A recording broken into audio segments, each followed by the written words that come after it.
some scenes in movies that went wrong but were left in the film. Again, there's a TV Tropes page that covers not only this, but instances when on-the-spot improvisations were kept by the directors. Some of the former that are now legendary. The door visibly opening and the red smoke coming out before Margaret Hamilton disappears in The Wizard of Oz. As we all know by now, that was the demo take of the scene, used in the final print because Margaret Hamilton was hospitalized for weeks due to the burns the fire inflicted on her and understandably refused to do the scene again. The stormtrooper bumping his head on the door lintel in that one scene in Star Wars: A New Hope.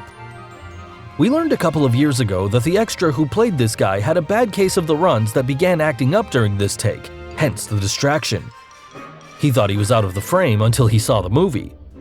It was actually Mark Hamill complaining about the costume. He didn't realize the camera was still rolling. It fits the scene and the character though, so they left it in. In the vein of genuine mistakes, there's the scene at the end of the movie where Luke returns victorious to the Rebel base and greets Princess Leia with a shrieky "Carrie!" While you could barely realize he called the character by the actress's name, I don't blame Lucas for fixing it later on. The scene in Looper, where the Kid Blue drops the gun while he's twirling it, was a genuine blown take. Rian Johnson chose to keep it despite the actor having taken classes in how to do that in the scene because it just fit the character. There's also a scene in This Means War, where in the middle of confronting another woman in the ladies' room, Reese Witherspoon looks in the mirror and, seeing something stuck on her teeth, asks if it's been there the whole time. This was actually a blown take, with Witherspoon dropping out of character to be herself. However, it just looked hilarious, so they left it in.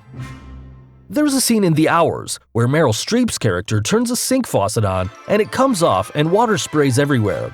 That wasn't supposed to happen, but instead of laughing it off for the blooper reel, Streep stayed in character and ran with it, and they decided to use the take.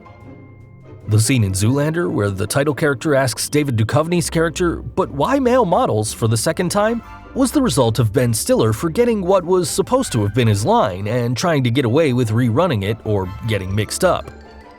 It worked well for the character though, and Duchovny ad-libbed his purely in-character response.